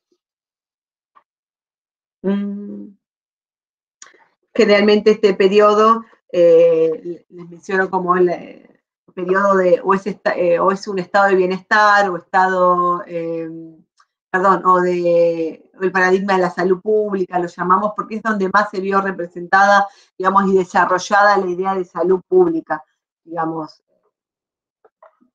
en toda la historia es donde más se destaca. Entonces, por eso le solemos llamarlo el paradigma de la salud pública, porque es como el modelo que la define, ¿no? Estos 10 años de... Bueno, por ahí habrán leído que Ramón Carrillo se va antes de que venga la llamada Revolución Libertadora del año 55, que es el golpe militar que le hacen a Perón y lo derrocan.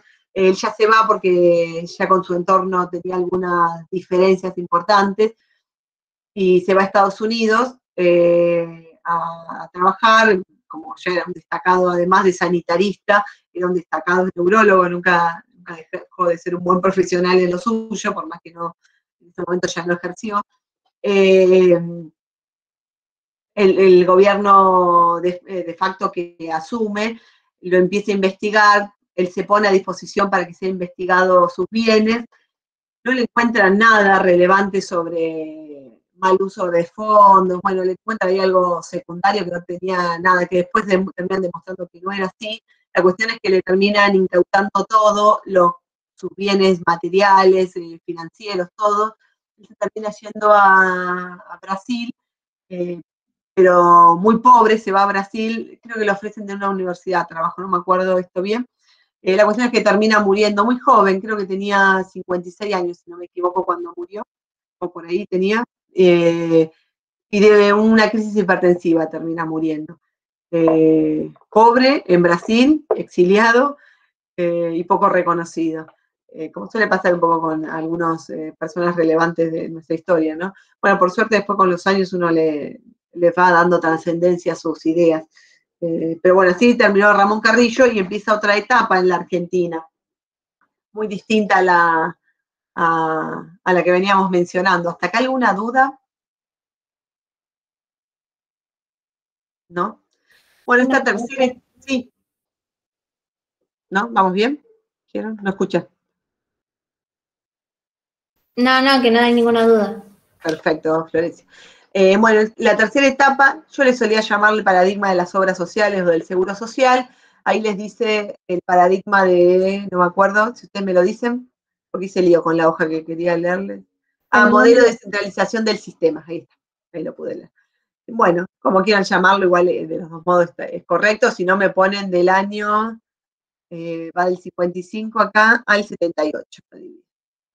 Bueno, esta etapa lo que surge es, bueno, primero el gobierno de facto que asume, que tiene manos de los militares, lo que empiezan es todo para atrás lo que hizo Perón, porque aparte acá siempre se toman los gobiernos con mucho odio.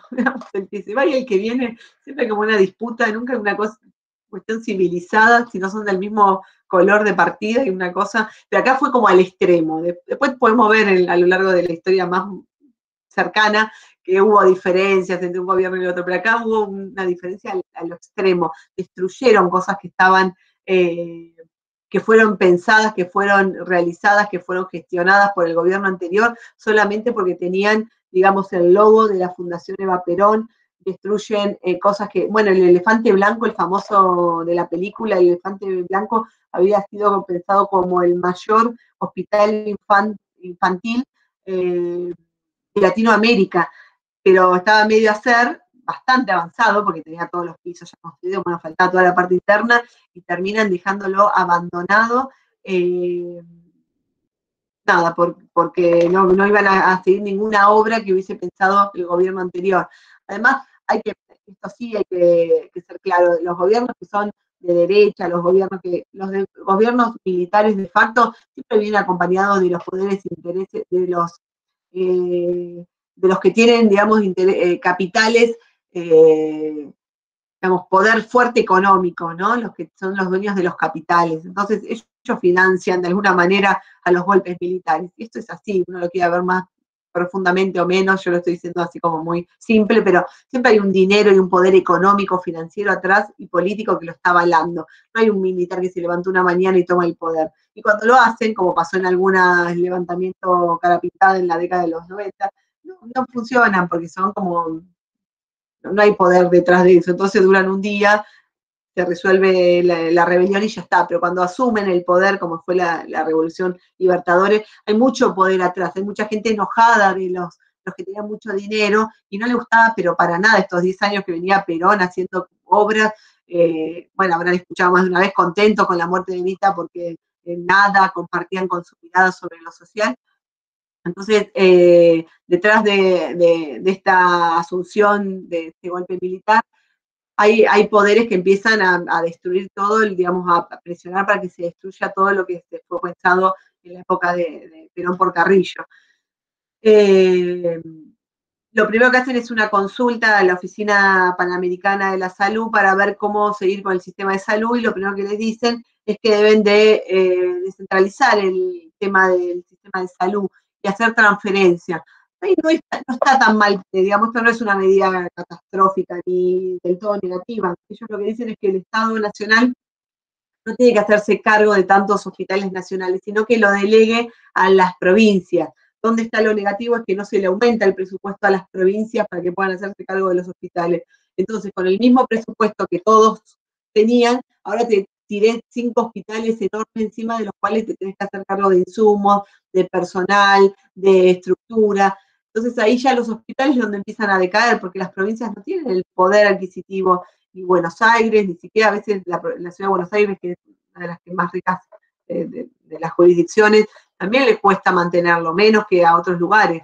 Entonces ese es el primer problema, se produce la primera transferencia de los hospitales nacionales a provincias. Este es un hecho destacado de este periodo, ¿sí? Lo segundo que se destaca es que se propone, digamos, se le empieza a dar impulso a lo que eran las obras sociales, ¿no? Lo que hasta un momento era voluntario, las obras sociales tienen distintas épocas. En algún momento fueron voluntarias, mutualistas, no importa tanto, y después empiezan a ser obligatorias. En la época esta, en 1970, si no me pasa el año, no es importante que se acuerden igual de memoria, pero en este periodo de estos años, de estos 13 años, es donde se establece la obra social obligatoria. ¿Y acá qué es lo que volvemos a observar por parte del Estado? A ver si pueden ustedes llegar a este análisis. Vamos, ¿qué era lo que pasaba antes del 45 y qué es lo que estamos encontrando ahora con las obras sociales?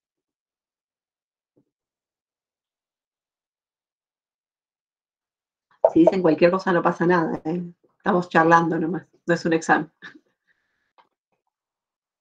Y que en el 45 no había ningún derecho y con las obras sociales empiezan a visualizar más derechos para los trabajadores y la población en general. Bueno, es interesante lo que decís, Lara. Pero, ¿y ese derecho quién se los da? Claro, digamos, ¿quién tiene que brindar esa salud? ¿En manos de quién queda? El empleador. Antes de las obras sociales, ¿no? Bueno, yo pensaba que antes el empleador solo se ocupaba de que esté bien el trabajador y realmente no le importaba. Y ahora, con esto de las obras sociales, también obligan al empleador a mantener esta prestación, ¿o no? Está bien, sí. Igual, ahora, espera que digo algo que decía Lara para que no quede confuso. En realidad, el derecho a la salud en algún momento, durante todo el periodo de Perón, el que se hacía cargo era el Estado el que lo proveía, ¿no? El Estado decía, acá tienen condiciones saludables de vida y acá tienen hospitales para cuando se enfermen los centros de salud. ¿Sí? Entonces, hasta ahí era el Estado, pero con la creación de las obras sociales hay otro actor en juego que brinda la atención en salud. Y una parte, es lo que decía Dulce recién, que eran los empleadores, parte del empleado, parte del empleador, empiezan como a delegar, ¿no? Esto del cuidado de la salud en otros actores, en otras personas, en otras entidades. otras organizaciones, como quieran llamarlo. Como ya el Estado empieza a correrse del lugar central que tenía en la década del 40 y 50. Esto es algo central en este modelo, ¿sí? Esto desfinancia el sistema público, ¿sí? Empieza a desfinanciarse porque empiezan a cobrar relevancia otras entidades. En el medio también se crea el PAMI en el 71, por ahí se crea el PAMI, porque claro, cuando se crean las obras sociales obligatorias, generalmente son sindicales porque están asociadas a una rama de algún oficio o profesión, podía ser médicos, docentes, constructor, camionero, metalúrgico, mecánico, comercio, gastronómicos, y hay 1.500 obras sociales, pero bueno, estas son como las más reconocidas. Entonces empiezan ellos a tomar el control de la atención en salud de la población que le compete por su oficio o profesión, ¿no? Entonces acá vemos un Estado que se vuelve a hacer a un costado sobre este rol, y vuelve a tener este rol del Estado subsidiario, ¿sí? Y acá volvemos a la palabra que habíamos hablado antes del 45, y acá sí es donde quiero resolver un poco las preguntas que les había mencionado antes. Y para eso tengo un texto acá, tampoco se lo escaneé porque lo tengo muy feo en el libro. Si quieren después le mando una captura escaneada de este párrafo. Pero se los quiero explicar para que también entendiéndose, porque por ahí les preguntaba qué quería decir un Estado subsidiario, ¿no? ¿Se acuerdan que una de las preguntas era esta? Traten de escuchar, igual lo voy a leer 2 veces porque la primera vez uno no termina de escuchar toda la idea. Es un párrafo cortito, pero parece muy intrincado cuando uno lo dice. Dice, la subsidiariedad de la acción estatal significa que la sociedad de mayor nivel no asume, en este caso la sociedad de mayor nivel es el Estado. La sociedad de mayor nivel no asume o restringe para sí funciones que pueden ser realizadas por sociedades de menor rango. Las sociedades de menor rango, podríamos ponerle en algún momento el nombre de centros de beneficencia o caridad, o ahora le podemos poner el nombre de obras sociales, digamos, como ustedes quieran, pero fíjense que son 2 periodos en la historia donde el Estado es subsidiario. Lo que restringe para sí son las funciones que no puede delegar en una entidad de menor rango. El sentido profundo de esa limitación del Estado no es aliviar su peso, sino permitir la práctica social y el ejercicio de la libertad responsable por parte de los ciudadanos y las asociaciones en que ellos se nuclean. Y acá, a ver, cuando uno habla de subsidiariedad, parece que viene del subsidio y que es una ayuda del Estado que le da a otro, porque uno asocia en esto la palabra de subsidio como un dinero que me llega, que me lo da el Estado. En ese sentido sí tiene cuando yo hablo de un subsidio a una mujer embarazada, sí tiene, igual se concentra en esto, pero no vamos a analizar ese caso, pero en ese caso sí es una ayuda del Estado. Acá lo que está diciendo es que la subsidiariedad o el rol subsidiario del Estado es cuando el Estado delega a otras organizaciones de menor rango, porque la de mayor rango siempre es el Estado o el Ministerio de Salud o el Poder Ejecutivo de la Nación con el presidente, el Estado en sí, todo lo que constituye el Estado, es la sociedad de mayor rango. Entonces, él delega a otras sociedades de menor rango, en este caso le vamos a poner obras sociales, PAMI o algunas otras entidades, la posibilidad de que puedan elegir y desarrollar ellos esta asistencia a la población, en este caso de salud, ¿sí? Y acá aclara en el párrafo, no es para sacarse de encima un peso, ¿no? Sino que es para darle la posibilidad de responsabilidad a la sociedad. En realidad no es, ese párrafo es chamullo, diría, vulgarmente, ¿no? Pero es chamullo, en realidad el Estado no se quiere hacer cargo de algunas cosas y las delega, no es para que las sociedades puedan elegir y sentir la responsabilidad de elección de su sistema. No es verdad, el Estado no se quiere hacer cargo de lo que alguna vez hizo cargo, ¿sí? ¿Se entiende lo que es un Estado subsidiario? ¿Y por qué dice delega para sí aquellas funciones que no puede dar a otro? Claro, por ejemplo, controlar cómo funcionan las obras sociales, no se las puede dar a las obras sociales. Ese es un rol del Estado. pensar, no sé, el Plan Nacional de Vacunación no se lo puede dar a otra entidad, lo tiene que resolver el Estado. Cómo gestionar una pandemia no se lo puede dar a otra organización, lo tiene que hacer el Poder Ejecutivo a través del presidente del Ministerio de Salud. Digamos, hay acciones que no pueden delegar, que son propias del Estado mayor, digamos, de la sociedad de mayor rango, que en este caso es el Estado. ¿Me expliqué? ¿Se entendió? Porque es un Estado subsidiario y no es porque hay un dinero en el medio que el Estado le da a alguien, sino porque es una cuestión de delegar responsabilidades. Lo que dice ahí en una letra ahí que dice que es para bien de la población, lo pongamos entre comillas, no sé si es para bien de la población. Y cuando habla de Estado intervencionista, es el Estado que interviene, digamos, que interviene en las medidas que toma. Por ejemplo, el periodo de Perón interviene a nivel, también llamado Estado benefactor, ¿sí? O Estado del bienestar. Cualquiera de estos nombres está bien, pero su rol es intervencionista, porque interviene en políticas de salud, interviene en políticas de educación, interviene en políticas de producción y desarrollo, interviene en políticas de trabajo. Entonces, por eso es intervencionista, no es ajeno a eso, sino que está involucrado en eso, en proveer, en gestionar, ¿sí? En legislar políticas que tengan que ver con esto, ¿sí? Entonces, esta es una de las preguntas que le había hecho. Esperen a ver si estoy contestando.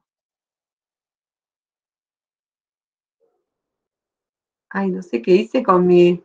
Ustedes tienen las preguntas ahí, perdón, porque se me hizo todo el Word. Me estoy olvidando de alguna pregunta de ahí que... Sí. La última pregunta era de las obras, del desarrollo de las obras sociales que dijo usted recién. ¿Me la lees, Joana? ¿En qué periodo se dio el desarrollo de las obras sociales? Listo, no me acordaba cómo la había encabezado. Bueno, el periodo de desarrollo de las obras sociales en esta época. A ver, a partir de esta época, porque en realidad se siguen desarrollando muchísimo y en la última década de los 90 también, siempre siguieron creciendo las obras sociales. Nos falta un poquitito para terminar. Nos extendemos un poquito más y después tiene otra clase.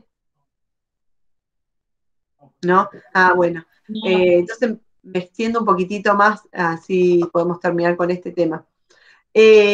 Bueno, en esta época es lo que se llama época desarrollista por algunos autores.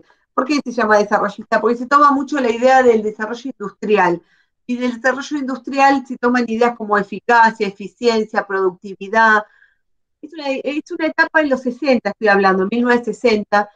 Ya pasó un poco después, digamos, viene un periodo democrático. Esto también es importante en los exámenes, se los digo todos los años, por ahí soy reiterativa para los que ya me escucharon en otro año, pero no me pongan cuando yo les digo, desarrollen cómo fue el periodo, digamos, la historia del sistema de salud en la Argentina, me pongan, se creó el ministerio, se disuelve el ministerio, se creó una secretaría, se disuelve la secretaría, toma un gobierno militar, porque yo si leo eso, o cualquiera lo lee, no están diciendo nada de cuáles fueron las políticas sanitarias que se tomaron en cada momento. ¿Me explico? ¿Entienden? Se no pongan, no son hechos relevantes, la verdad. Yo les voy a mencionar a 2 o 3 personajes interesantes, importantes de algunas épocas, pero ni siquiera no importa si no me los nombran, sí las acciones políticas que hicieron. Y uno de ellos es el gobierno de Ilia. El gobierno de Ilia está en el poder entre el 63 y el 66, si no me falla la memoria, después derrocado también por otro gobierno militar. Y tiene un ministro de salud que también se lo destaca como un gran sanitarista, que no tiene el renombre de Carrillo, que no tiene hospitales, creo, o yo no los conozco, que es Oñatibia. ¿Sí? Sí, está el hospital Oñatibia en zona sur, perdón. Claro, Oñatibia viene de este ministro, seguramente. Hay un hospital en zona sur, no sé si alguno lo conoce. No sé si queda en Calzada, bueno, no importa, ahora me sonó. Bueno, Oñatibia fue el ministro de Salud de Ilia, y él tenía una mirada muy social de la salud, ¿no? Muy a lo Carrillo. Él pensaba que, digamos, las condiciones de vida de las personas se enfermaban. No de casualidad implementa el acceso al agua potable en las zonas rurales. otras medidas. Otra medida importante fue la iodación de la sal. ¿Ven cuando uno agarra un paquete de sal que se les dice sal iodada? Fíjense en algún momento cuando agarren el paquete de sal. Esto se debe a una ley que implementa Oñatibia. Oñatibia, lo que... Porque me quedo acá. ¿Lo estoy nombrando bien o se lo estoy nombrando? No, Oñatibia, no sé. Arturo Oñatibia, perdón, sé que se lo estaba nombrando mal. Bueno, él lo que logra erradicar con la sal, había mucho bocio endémico. El bocio endémico es como la degeneración del tejido tiroideo, ¿sí? Entonces trae bocio. Vieron que en algún momento se veía mucho a la gente que tenía engrosado el cuello, y la gente común lo miraba y decían, vos tenés bocio, me parece. Bueno, como el diagnóstico, te veía el cuello engrosado, por ahí era grasa, ¿no? De comer un poco de más, pero le decían enseguida, vos tenés bocio. Bueno, el bocio era una degeneración del tejido que se agrandaba, una hipertrofia que se agrandaba el tejido, bueno, y era endémico. ¿Y por qué se producía eso? Por déficit de yodo. Entonces pensó Oñatibia en su momento cómo poder llegar a que toda la gente tenga una buena cantidad de yodo en la dieta. Lo agregó en la sal. Entonces nuestra sal es sal iodada, que en algunos paquetes le dice ley no sé cuánto, tiene que ver con esto. En los años 60 implementa esta ley. También, digamos, con esto del desarrollismo, se preocupa mucho por desarrollar la calidad en la atención. Creo que les mencioné la eficiencia y la eficacia. Bueno, era muy importante la formación, no solo médica. En esa época se crean las residencias médicas también. No de casualidad se crean las residencias médicas, porque creían que tenían que estar los más profesionalizados posibles los médicos, pero no solo los médicos, los técnicos, los administrativos del sistema de salud, del sistema estatal en general. Era como una mirada muy empresarial que se tenía, pero de hecho hay una frase que dice que se pensaba en la gran empresa de salud, pero no negativamente como pensando Lander, como una cuestión de mercado, digamos, negativa, de bienes y servicios que se compran, sino como algo de mejorar la calidad en la atención. Bueno, una de las propuestas más interesantes de Oñatibia fue la misma que lo derrocó a Oilía, que era la ley de medicamentos. Se le ocurrió delimitar las ganancias de los laboratorios sobre la producción de medicamentos. Algo que es absolutamente real. Él lo que lanza es una ley de medicamentos, se llama ley de medicamentos. Entre ellos limitaba el precio con que tenían que vender los medicamentos. Cuando uno se fija en la producción de los medicamentos no son tan costosos en general, sobre todo los de uso diarios. Enalapril, omeprazol, salbutamol, no sé, ibuprofeno, amoxicilina. Los de uso corriente, casi siempre cuando uno ve cuánto salen de costo, es bajísimo el costo. Pueden salir, pero muy, muy, muy, muy por debajo de lo que realmente se vende. Cuanto más publicidad tiene el laboratorio, uno lo ve más en la tele, más engrosado está el precio, porque tiene que ver con el valor agregado que tienen que pagar por publicidad. Entonces él decía que no se debía de pagar por lo que ellos tienen que gastar en publicidad, sino por lo que realmente vale el medicamento. Bueno, como los medicamentos tienen patentes, digamos, laboratorios internacionales que dan la fórmula, esto es un poco más complejo, pero dan como la autorización para que se fabriquen, son como dueños de la fórmula, como después de la fórmula de Coca-Cola y que nadie la conoce, vieron que nadie la conoce, es secreta, solo pocas personas. Bueno, acá es lo mismo, los laboratorios no es que sea secreta, pero se adueñan de la fórmula, la compran la patente, se llama eso, que es lo que está pasando ahora con la vacuna, no sea de paso, digamos, ahí son dueños los laboratorios y tienen que autorizar que se puedan producir en otros lados, por eso estamos en esta transacción con Rusia para que se pueda producir acá la vacuna. Bueno, en este momento los laboratorios internacionales que tenían la patente no les gustó, pero para nada esta idea de Oñatibia de que los medicamentos se cobren más barato. Después decía él limitar la publicidad de los medicamentos. ¿Cuántas veces habrán visto publicidades de medicamentos que se compran como si nada, como si no necesitaran una visita médica?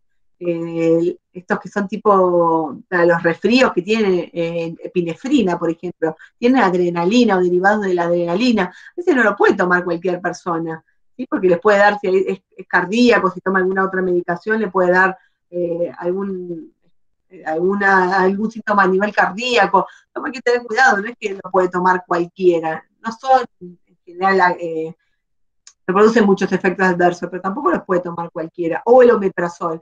Me la paso tomando omeprazol como protector gástrico y después en realidad se me está haciendo una úlcera en el estómago, pero como no voy al médico porque voy a la farmacia y lo compro, porque me dijeron en la publicidad que me hacía bien para la acidez, y después terminó con un problema mayor.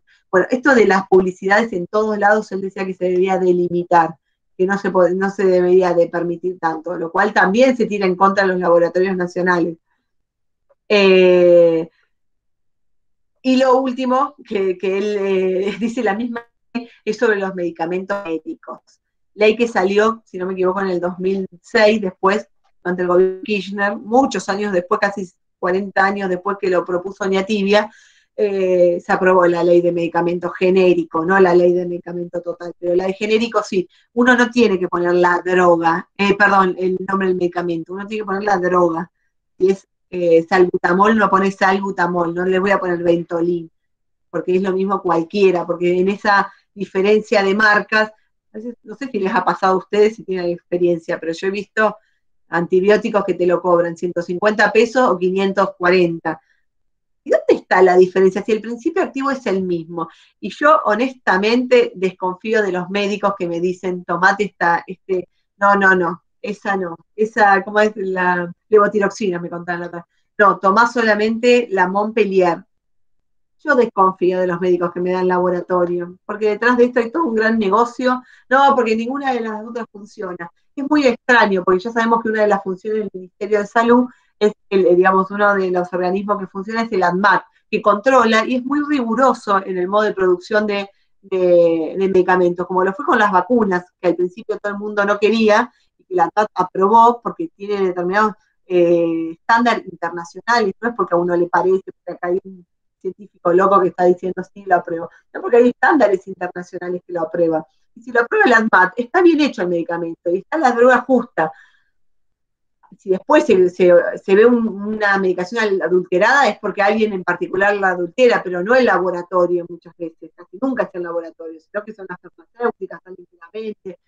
Pero yo porque esto se escucha mucho, ¿no? Pero tomar el Enalapril, que es la marca, ay, no me sale ahora, la más conocida de Enalapril, bueno, se me fue ahora. No, es conocido, si se los digo a alguien que tenga un abuelo lo tiene que tomar. Me voy a acordar cuando corte con ustedes. Bueno, Enalapril es marca genérica. Cualquiera, todos hacen, es un antihipertensivo, todos hacen lo mismo, ¿sí? Entonces, esta ley se logró, lo del medicamento genérico, muchos años después. Pero esto le costó el gobierno a Ilía y a Oñatibia. Vino un golpe militar, algunas malas voces dicen por ahí atrás que tiene que ver con esta ley que lo derrocaron. Sobre todo poderes internacionales, laboratorios, farmacéuticas locales, y además toda su política social no gustó y de nuevo lo derrocaron. Así que luego de eso, en el año 74, como otra medida interesante que propone el ministro de entonces, que era Liotta, por ahí lo conocen, es un cardiólogo muy conocido, que aún vive, por lo menos hasta el año pasado vivía, creo que vive, tiene, no sé si llega a los 100 años, 90 y largos, tiene, muy reconocido, como médico cardiólogo y como médico también en gestión pública, trata de implementar el sistema Sistema Nacional Integrado de Salud, se llamaba. Era un sistema que él decía, ¿por qué no juntamos todos los fondos, su propuesta, ¿no? Todos los fondos de las obras sociales, todos los fondos que se gastan en salud pública, todos los fondos que tenemos por ahí en programas, en asistencia, y lo ponemos todo en un mismo Sistema Nacional Integrado de Salud, lo ponemos todo en el mismo y creamos un único sistema, ¿no? Que de ahí se puedan atender un poco una mirada más equitativa, porque que no sea solo los que tienen trabajo que pueden acceder a la salud, sino que puedan acceder a un sistema más solidario entre sí. ¿Quiénes se opuso acá? ¿Quiénes se opusieron acá firmemente? ¿Quiénes eran los dueños de las obras sociales? ¿Pueden deducirlo? No, me gusta la cara de Dulce porque ella me transmite la genialidad del grupo, me pone cara de pregunta. Bueno, los que se opusieron fueron los sindicalistas, ¿sí? Los sindicatos, porque recuerdan que cuando se les da el poder, cuando se crean las obras sociales, la mayoría está administrado por sindicatos. Esto es que se le da una cuota sindical por cada trabajador que le deberían devolver en prestación en salud. Bueno, todos podemos pensar que no todo el dinero por ahí, igual estoy hablando sin pruebas, digamos, pero digamos, se sabe que a veces no todo lo que recaudan va directamente a la gestión o a las servicios de salud de los trabajadores de esa obra social. De la nada los sindicatos empezaron a tener un montón de dinero que venían de todos los trabajadores. Recuerden que era una época de desarrollo de la industria, estamos diciendo.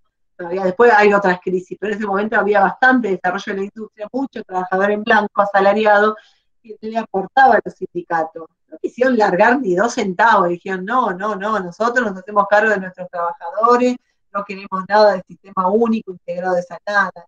Y ahí, bueno, cae de nuevo esta idea de tratar de buscar un poco más de equidad en la cuestión. Imagínense, porque aparte estoy diciendo en el 74, se crearon en el 70, hacía 4 años. Hoy en día vayan a sacar a los sindicatos el poder de las obras sociales, no se lo saca nadie. No sé cómo, ahora hay un proyecto de un nuevo programa, no sé cómo se lo van a sacar, pero digamos, lograron un poder con poco control, donde tienen mucho dinero, ¿sí? Es difícil modificar esto. Luego de esto empieza la última etapa. ¿Me dicen desde qué año a qué año les figura a ustedes ahí la última etapa? Si no abro el... Desde 1978. En adelante. Ah, 78 en adelante. Y les pone el nombre de... Modelo descentralizado fiscal y motivada por objetivos a corto plazo. Nada, gracias. Bueno, porque son nombres que es del autor de ese libro. Yo la última etapa le llamamos como el desarrollo de las prepagas y del sistema privado de salud. Y del seguro de salud que sigue creciendo también, ¿no? Bueno, en esta última etapa se vuelve a hacer una segunda transferencia. Acá cada vez se busca que el Estado tenga como menos injerencia en las prestaciones a la salud, digamos. Se queda con lo que funcionaba y mal, y los pocos hospitales que quedan nacionales se terminan de transferir todos a las provincias, menos 3 o 4 en el país, entre ellos el Posadas, ¿sí? Es uno de los pocos hospitales que no se transfirió y que es un hospital nacional. Y después hay un centro que es de rehabilitación, creo que se llama El Roca, si no me equivoco, y hay otro más. Pero quedan muy pocos hospitales. Ah, el Sommer de Rodríguez también es un hospital nacional. No sé por qué los dejaron, la verdad. En el Posadas lucharon un montón para que eso se pase, porque había muchas desventajas a nivel de salario, de carrera hospitalaria, digamos, de ascenso en la carrera dentro del hospital, que no tiene el mismo régimen la nación, la provincia ni los hospitales municipales. Fíjense, habrán escuchado hablar de esto de los técnicos que luchan por salir en la ciudad de Buenos Aires, que no se los consiguen como administrativos. ¿Escucharon algo de esto? Tengo 2 caras, así que si ustedes no me las mueven, el resto menos. No, profe, no escuchamos nada. Va, por lo menos. Gracias. Porque como veo fotitos, no veo movimiento. Bueno, en la ciudad de Buenos Aires, dentro del reglamento administrativo, están como si fuesen personal administrativo, los técnicos en instrumentación, los técnicos en laboratorio, los técnicos en enfermería. ¿Cuál es una aberración que nos consideren administrativos? No porque sea malo, sino porque tienen 3 años de formación dentro de una tecnicatura en salud, como para que después les digan que son administrativos. Una cosa que no tiene ni pie ni cabeza. Esto depende de Ciudad de Buenos Aires. No ocurre tan así. Bueno, en los hospitales nacionales no, nosotros como licenciados, por ejemplo en el Hospital Posadas, podíamos ascender en la carrera hospitalaria, igual que los kinesiólogos, igual que los médicos, igual que los nutricionistas, igual que, vamos, todos los licenciados en cualquier especialidad podemos ascender en la carrera hospitalaria, lo cual mejora el salario, no es menor esto, ¿no? ¿Profe? Sí. Lo que pasa también es que si vos trabajando, ¿no?, en un hospital nacional, o sea, del Estado, renunciás, después por un periodo de tiempo no podés volver a trabajar en otro hospital del Estado. 2 años me parece que son, Agustina. No, Sí. son 10, porque ¿10? mi mamá, sí, mi mamá ¿cómo no? trabajaba en el Posadas y le ofrecieron ir al Sommer. Sí, sí. Y bueno, tuvo que arreglar de que el jefe del Sommer vaya y pida el pase, porque renunciando no la dejaban asumir en el otro trabajo. Igual ahí está bien eso, porque es de traslado de un nacional a un nacional, sobre todo si te piden, no debería haber problemas en eso. El problema es si vos venís de un provincial, del DAEDO, y te querés ir al nacional, claro, ahí ya tenés que renunciar, ¿sí? Cuando son de la misma jurisdicción nacional y nacional, debería ser bastante fácil el traslado. No lo es, porque la parte burocrática y Claro, no lo administrativa es, o sea, no lo fue es. de pura casualidad que los jefes eran conocidos, barra amigos, y bueno, fue como una tramoya ahí media rara. Mucha Pero suerte, sí. sí, tuvo mucha suerte, pero de momento era como, no, bueno, si vos renuncias acá para irte a otro hospital, no puedes ir a otro que es nacional. Claro. Y nada, era un tema. Claro, sí, sí, sí, sí. Tiene algunas cuestiones administrativas, algunas cláusulas que esa es una. No sabía cuántos años eran, pero sé que cuando vos renunciás no podés retomar rápidamente. Sí podés ir a otro provincial o a uno municipal o a un centro de salud, pero no a trabajar a otro nacional. Bien. ¿A dónde iba con todo esto? Bueno, la última etapa, así más o menos llegamos al 78, en la década del 90, ya sabemos que fue una época marcada por gobiernos neoliberales, donde esto de la transferencia le alivianaba, digamos, no le alivianaba mucho en realidad, se desligaba, descentralizaba esta cuestión jurisdiccional, pero en realidad no le terminaba dando más plata a los gobiernos provinciales para que los sustenten a los hospitales.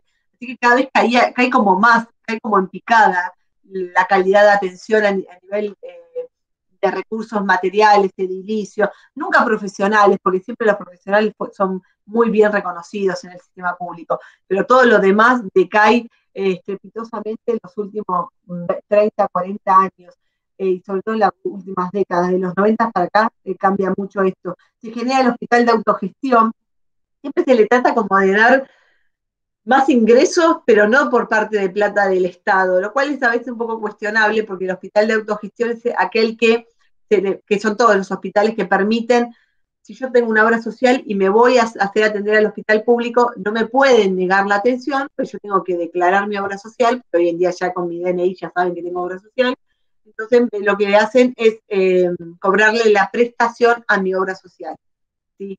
Bueno, yo no lo veo mal personalmente porque yo aporto a la obra social, entonces si yo por alguna cuestión particular quiero ir a ver a un profesional del centro público de salud, bueno, me atiendo porque me interesa este profesional, pero que alguien le tiene que pagar la prestación, que se la pague mi obra social, que él la está ahorrando de que yo vaya a su centro particular, ¿no?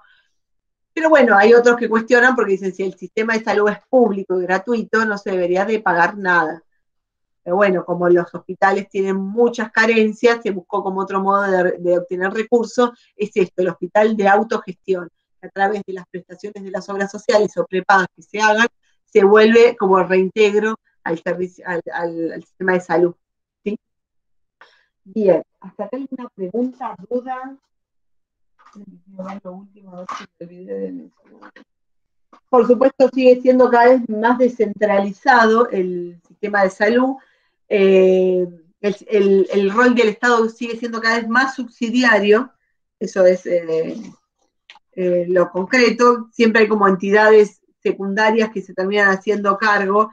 Hoy mismo, cuando uno no puede hacerse le mandan a hacer una tomografía y lo necesito urgente, no tengo turno, uno va y la paga, digamos. Yo escucho esto de las personas, no fui, me pagué la ecografía, o van al privado, van a la obra social, o el que puede se paga la prepaga. Termina funcionando de esta manera.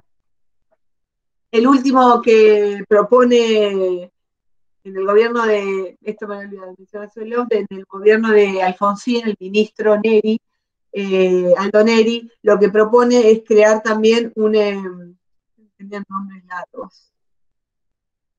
Bueno, no figura acá. Pero es que era como un sistema integrado de salud. Si me equivoco, se llamaba sistema integrado de salud o parecido. Era parecida a la idea de Eliota, era muy, muy parecida. Y acá de nuevo, por supuesto, los sindicatos volvieron a hacer presión y ahí generaron como una doble ley, media ficticia, digamos, sin ningún resultado concreto, y siguió todo funcionando exactamente igual. Nunca se creó el sistema integrado o nacional o único de salud. Nunca existió esa posibilidad. Así llegamos a los años 2021, vamos a decir hasta el 2000, porque después, bueno, ahora vamos el otro tema después que vamos a abordar es qué pasó en los últimos años con el servicio de salud, cómo se organizó. Pero bueno, hasta acá llegamos de esta manera, digamos, con digamos, un vaivén, pero siempre un vaivén que va en picada, digamos, no es un vaivén que hoy estamos acá arriba, bajamos, no, un vaivén que va siempre declinándose hacia el deterioro de la salud pública, entendiendo que un momento que fue de explotor de la salud pública, hubo una mirada mucho más social, algunos podrán decir que era insostenible, porque ese dinero el Estado no lo tuvo, porque no tiene buenos manejos el Estado en la economía, esto es sabido. Entonces, por ahí hoy tengo plata y puedo hacer estas obras, pero mañana no tengo cómo generar nuevos ingresos para el país como para poder seguir implementando este nivel de atención. Bueno, somos un país complejo y difícil, pero bueno, sepan que más o menos a lo largo de los últimos años esto fue lo que fue ocurriendo. ¿Alguna duda? Contestamos todas las preguntas que les había dado. Hay una actividad que la tienen que hacer ustedes, que es enumerar las políticas públicas de cada periodo. Eso se las mencioné yo a grandes rasgos, pero les pido que hagan ustedes este trabajo. Que miren el video, porque ahí les mencionan unas cuantas, sobre todo hasta la época de la Revolución Libertadora. ¿Sí? Así que tómense el trabajo de hacerlo y cualquier cosa, si quieren, después hacemos una apuesta en común una vez que lo tengan hecho. Me dicen, yo puse esto, me falta algo y yo les voy diciendo. De las últimas décadas es importante mencionar a Unia Tibia, al proyecto de Liotta, al proyecto de Neri, a la ley de medicamentos sumamente importante porque derrocó a un gobierno, porque fue una mirada muy sanitarista de la salud, la mirada desarrollista de la salud de la época de los 60. Estas cosas son como importantes a mencionar. Después pueden decirme la ley de la sal iodada o otras cosas que también, pero siempre traten de ver como la idea general de los periodos que fuimos viendo. Las transferencias a los hospitales es sumamente importante porque es lo que cambia, digamos, el modelo de atención, donde lo vuelve subsidiario, ahí es donde descentraliza. Se dice que, perdón, esto algo más y después le tomo ya lista, el gobierno de Carrillo se dice que era centralizador a nivel ejecutivo, pero descentralizador a nivel de cuando ejecutaba, porque pensaba en una mirada federal. Entonces, es centralizador porque él tenía como una cuestión mucho control de todo lo que pasaba, ¿no? Que quería que pase por su escritorio. Y después no, todas las demás miradas son descentralizadoras, digamos, como cada vez delegando más el Estado a otras jurisdicciones o entidades. ¿Sí? Es un tema largo, generalmente nos lleva las 3 horas de clase cuando lo vemos en la escuela presencial, y ahora se lo traté de resumir en 2 horas. Es medio embole si la verdad si no llegaron a leer nada ni vieron nada, es como medio colgado les quedan como ideas muy vagas. Traten de ver el video. El texto es medio resumido. Si no les alcanza con eso, les parece que no cuenta lo que estamos hablando, me dicen y busco otros textos. Si no, hasta les puedo escanear el que yo tengo. Lo que pasa es que está tan desprolijo y feo y viejo que me da cosa escaneárselo. ¿Preguntas, dudas?